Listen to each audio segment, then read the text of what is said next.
الصلاۃ والسلام علیک یا سیدی یا رسول اللہ وعلی آلک واصحابک یا سیدی یا حبیب اللہ۔ الصلاۃ والسلام علیک یا سیدی یا نبی اللہ وعلی آلک واصحابک یا سیدی یا رحمۃ للعالمین۔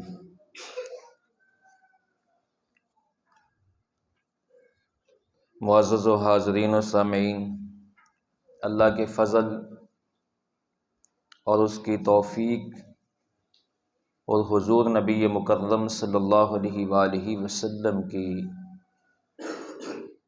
نظر رحمت سے آج ہم اللہ کے گھر میں حاضر ہیں، نماز فجر ادا کی اور درس قرآن کی محفل میں ہم حاضر ہیں۔ اللہ تعالی ہماری اس عاجزانہ حاضری کو اپنی بارگاہ میں شرف قبولیت عطا فرمائے۔ کل ہم نے سورہ بقرہ کی آیت نمبر 183 اور 184 ہم نے پڑھی۔ رمضان المبارک کے حوالے سے آج آیت نمبر 185 اس کی ہم نے تلاوت کی ہے اور اس کا ترجمہ اور تفسیر ہم پڑھیں گے۔ رب العالمین نے ارشاد فرمایا، شہر رمضان الذی انزل فیہ القرآن، رمضان کا مہینہ ہے جس میں قرآن نازل کیا گیا۔ ھدی للناس، لوگوں کو ہدایت دینے والا ہے، وبینات من الہدی والفرقان، اور روشن دلیلیں ہدایت دینے والی اور حق و باطل میں فیصلہ کرنے والی۔ فمن شاہد منکم الشہر فلیصم، سو تم میں سے جو شخص اس مہینہ میں موجود ہو وہ ضرور اس ماہ کے روزے رکھے۔ فمن کان مریضا او علی سفر فعدۃ من ایام اخر، اور جو مریض یا مسافر ہو اور روزے نہ رکھے تو دوسرے دنوں میں مطلوبہ گنتی پوری کرے۔ یرید اللہ بکم الیسر ولا یرید بکم العسر، اللہ تمہارے ساتھ آسانی کا ارادہ فرماتا ہے اور تمہیں مشکل میں ڈالنے کا ارادہ نہیں فرماتا۔ وَلِتُكْمِلُوا الْعِدَّةَ وَلِتُكَبِّرُوا اللَّهَ، اور تاکہ تم عدد پورا کرو اور اللہ کی کبریائی بیان کرو، اللہ کی بڑائی بیان کرو۔ وَلِتُكَبِّرُوا اللَّهَ عَلَى مَا هَدَاكُمْ، اللہ کی کبریائی بیان کرو کہ اس نے تم کو ہدایت دی ہے۔ وَلَعَلَّكُمْ تَشْكُرُونَ، تاکہ تم شکر ادا کرو۔ اس سے پچھلی دو آیات کے اندر رمضان المبارک کے بارے میں ہم نے پڑھا۔ ان دو آیات میں آیت نمبر 184 کے اندر ایک رخصت دی گئی اور اس آیت نمبر 185 کے اندر اس رخصت کو ختم کیا گیا۔ اس کو مد نظر رکھتے ہوئے بعض مفسرین کی رائے ان دو آیات کریمہ میں، دو آیات کریمہ کے اندر بعض مفسرین کی رائے اس طرف گئی ہے کہ یہ جو آیت نمبر 183 اور 184 ہے، ان کے اندر جو روزوں کا تذکرہ ہے وہ نفلی روزوں کا ہے، فرضی روزوں کا نہیں ہے۔ اب آیت نمبر 185 ہم نے پڑھی ہے، کیونکہ اس کے اندر اللہ تعالیٰ نے باقاعدہ رمضان المبارک کا نام لے کر تذکرہ فرمایا ہے۔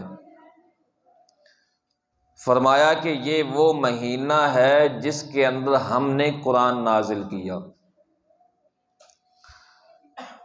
اور قرآن کس لیے آیا؟ ھدی للناس، لوگوں کو ہدایت دینے کے لیے، یعنی قرآن سراپا ہدایت ہے، قرآن ہدایت بن کر آیا ہے، یعنی ہدایت دینے کے لیے آیا ہے۔ اب سورہ بقرہ کے شروع کے اندر بھی رب العالمین نے قرآن کے نازل کرنے کا مقصد بیان فرمایا، تو وہاں فرمایا ھدی للمتقین، یہ ہدایت ہے متقین کے لیے۔ یہاں رب العالمین نے فرمایا ھدی للناس، یہ ہدایت دینے والا ہے لوگوں کو۔ تو یہ بات آپ ذہن نشین کر لیں کہ قرآن مجید تمام لوگوں کو ہدایت دینے کے لیے آیا ہے، مگر ہدایت وہی قبول کرتے ہیں جن کے دلوں میں اللہ کا خوف ہو یا رسول اللہ صلی اللہ علیہ وآلہ وسلم کی محبت ہو، ہدایت وہی حاصل کرتے ہیں۔ سورج جو ہے وہ پوری کائنات کو روشنی دیتا ہے، پوری روح زمین پر اس کی کرنیں پڑتی ہیں۔ چاند پوری کائنات کو اپنی روشنائی سے جو ہے وہ روشنا کرتا ہے، مگر سورج اور چاند کی روشنی سے فائدہ کون سی زمین اٹھاتی ہے؟ جو زرخیز ہو۔ بنجر زمین اس کو نہ سورج کی کرنیں اس کو فائدہ دیتی ہیں، نہ چاند کی روشنی اس کو فائدہ دیتی ہے۔ جو زرخیز زمین ہو اس کو چاند کی روشنی بھی فائدہ دیتی ہے، اور سورج کی کرنیں بھی اس کو فائدہ دیتی ہیں۔ قرآن تمام کائنات کے لیے، تمام لوگوں کے لیے ہدایت ہے، مگر اس ہدایت سے فائدہ وہی حاصل کرے گا، اس سے وہ لوگ ہی فائدہ اٹھائیں گے جو عقل والے ہیں اور اولو الالباب، جن کے بارے رب العالمین نے فرمایا ہے کہ جو صاحب عقل ہیں، اور صاحب عقل سے مراد وہ ہیں جو زندہ دل رکھنے والے ہیں، جن کے دل مردہ ہو چکے ہوں، ضمیر مردہ ہو چکے ہوں، ان کو قرآن مجید کی ہدایت فائدہ نہیں دیتی۔ تو فرمایا ھدی للناس، قرآن ہم نے نازل کیا لوگوں کی ہدایت کے لیے، وبینات من الہدی والفرقان، اس کے اندر روشن دلیلیں ہیں، روشن دلیلیں ہیں ہدایت دینے والی اور حق و باطل میں فرق کرنے والی۔ قرآن مجید سراپا ہدایت بن کر آیا، اور اس کے اندر اللہ تعالیٰ نے روشن دلیلیں نازل فرمائیں۔ روشن دلیلیں کیا ہیں؟ کہیں رب العالمین نے قوم سمود کا تذکرہ فرمایا، کہیں قوم عاد کا تذکرہ کیا، کہیں قوم لوط کا تذکرہ کیا، کہیں اپنے کس نبی کا تذکرہ قصہ بیان فرمایا، کہیں کس نبی کا قصہ بیان فرمایا، اور اللہ تعالیٰ نے یہ دلیلیں دی، یہ روشن دلیلیں ہیں جو عرب والوں سے چھپی ڈھکی نہیں تھی۔ جن علاقوں پر اللہ کا عذاب نازل ہوا، وہ کھنڈرات عرب والوں نے اپنی آنکھوں سے دیکھے۔ تو یہ روشن دلیلیں ہیں اور پھر ایسی دلیلیں ہیں کہ جو حق و باطل کے اندر فرق کر دیتی ہیں، ایسا فرقان ہے جس طرح رب العالمین نے یوم بدر کے بارے میں فرمایا کہ یہ دن کفر اور ایمان کے درمیان فرق کر دینے والا ہے۔ تو یہ قرآن مجید بھی حق و باطل کے درمیان فرق کرنے والا ہے۔ ایسی رب العالمین نے اس کے اندر روشن دلیلیں اتاری ہیں۔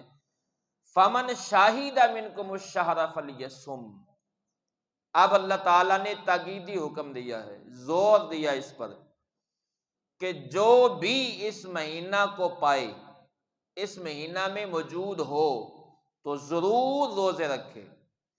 پچھلی آیت کے اندر کیا تھا؟ اللہ تعالی نے روزے کی ترغیب دی، ترغیب دینے کے بعد رخصت دی کہ جو مسافر ہو، بیمار ہو، روزہ نہ رکھے تو دوسرے دنوں میں گنتی پوری کر لے، یا جس کے لیے روزہ رکھنا دشوار ہو وہ فدیہ ادا کر دے، ایک مسکین کا کھانا۔ لیکن یہاں تاکیدی حکم دیا کہ جو اس مہینے میں موجود ہو، فمن شاہد منکم الشہر فلیصم، جو اس مہینے کو پائے، جو اس مہینے میں موجود ہو وہ ضرور روزے رکھے۔ ساتھ اللہ تعالیٰ نے آسانی فرمائی، اور وہ آسانی کیا ہے؟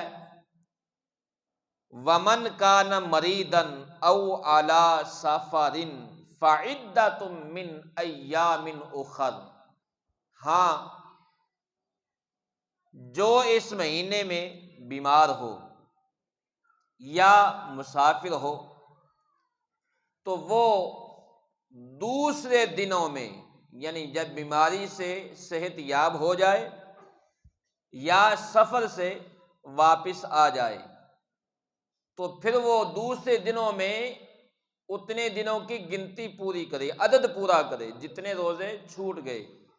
دیکھیں رب العالمین نے عورت کے لیے ہر ماہ کے ایام مخصوصہ میں اللہ تعالیٰ نے نماز معاف فرمائی۔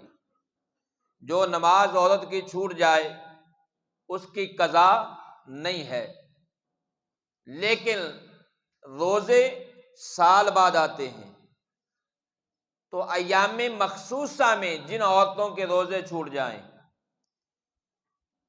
تو حضور صلی اللہ علیہ وآلہ وسلم نے فرمایا وہ دوسرے دنوں میں ان کی گنتی پوری کریں۔ نماز کی قضا نہیں ہے، ہر مہینے میں ایام مخصوصہ کے اندر عورتوں کی نمازیں چھوٹتی ہیں، کسی کی 4 دن، کسی کی 5 دن، کسی کی 7 دن، کسی کی 10 دن، کسی کی 3 دن، مگر ان کی قضا نہیں ہے۔ ہاں روزے اگر ایام مخصوصہ میں روزے آ جائیں، اور رمضان میں اگر کچھ عورتوں کے ایام مخصوصہ آ جائیں تو فرمایا کہ وہ دوسرے دنوں میں ان کی گنتی پوری کریں۔ روزے کی معافی نہیں ہے، ہاں رخصت ہے کہ ان ایام میں عورت روزہ کیونکہ رکھ نہیں سکتی تو فرمایا دوسرے دنوں میں گنتی پوری کرے۔ تو یہاں فرمایا کہ جو مسافر ہو یا بیمار ہو تو وہ دوسرے دنوں میں ان کی گنتی پوری کرے۔ یرید اللہ بکم اليسر ولا یرید بکم العسر، فرمایا کہ اللہ تو تمہارے ساتھ آسانی کا ارادہ فرماتا ہے، اللہ تمہارے ساتھ آسانی کرنا چاہتا ہے، اللہ تمہیں مشکل میں نہیں ڈالنا چاہتا۔ اللہ تعالی تمہیں مشکل میں نہیں ڈالنا چاہتا، یہ حضور کا صدقہ ہے، اللہ نے اس امت پر مہربانی فرمائی۔ حالانکہ اس سے پچھلی آیت کے اندر ہم نے پڑھا تھا کہ اللہ تعالیٰ نے تم پر روزے فرض کیے ہیں جیسے پہلی امتوں پر فرض تھے۔ تو پہلی امتیں کیسے روزہ رکھتی تھی؟ 24 گھنٹے کا روزہ ہوتا تھا، اور کبھی اس کی ٹائمنگ جو ہے وہ 24 گھنٹے سے بھی گزر جاتی تھی، بڑھ جاتی تھی۔ لیکن امت محمدیہ صلی اللہ علیہ وآلہ وسلم پر اللہ تعالیٰ نے یہ خاص مہربانی فرمائی۔ روزے کا وقت کیا ہے؟ اگلی آیت کے اندر اس کا وقت باقاعدہ قرآن مجید کے نص سے بھی ثابت ہو رہا ہے، مگر یہاں ضمن عرض کر دوں کہ امت مسلمہ کے لیے، امت محمدیہ کے لیے روزے کے اوقات کیا ہیں؟ صبح صادق سے غروب آفتاب تک اللہ تعالیٰ نے یہ مہربانی فرمائی، رات کے وقت آپ کھائیں پئیں، جو حلال چیزیں اللہ تعالیٰ نے آپ کے لیے پیدا کی ہیں، تو فرمایا یرید اللہ بکم الیسر، یہی آسانی ہے، اللہ تعالیٰ تمہارے ساتھ آسانی چاہتا ہے، آسانی کا ارادہ فرماتا ہے، ولا یرید بکم العسر، اللہ تمہیں مشکل میں نہیں ڈالنا چاہتا، تمہارے لیے مشکل کا ارادہ نہیں فرماتا۔ وَلِتُكَبِّرُ اللہ، اور تاکہ تم مطلوبہ عدد پورا کرو،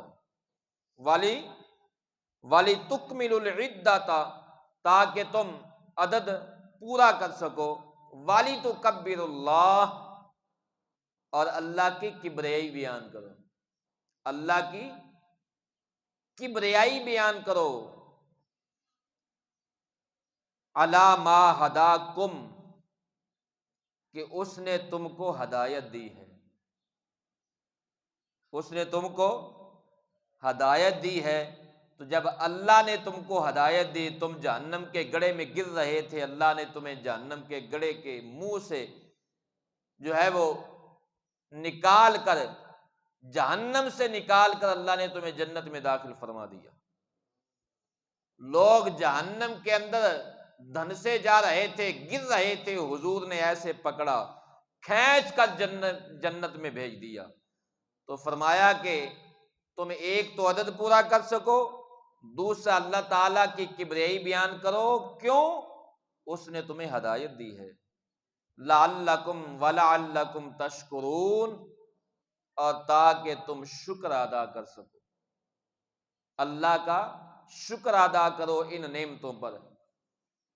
یہ آیت کریمہ کا ترجمہ آج ہم نے پڑھا ہے، کل ہم انشاءاللہ اسی آیت کی تفسیر پڑھیں گے، جو روزے کے متعلق اس آیت کے اندر رب العالمین نے احکام بیان فرمائے ہیں۔ کل ہم انشاءاللہ ایک ایک احکام پر ہم گفتگو کریں گے۔ اللہ تعالیٰ مجھے اور آپ احباب کو قرآن و سنت کو پڑھنے، سمجھنے اور اس پر عمل کرنے کی توفیق عطا فرمائے، آمین۔ وما علیہ الا البلاغ۔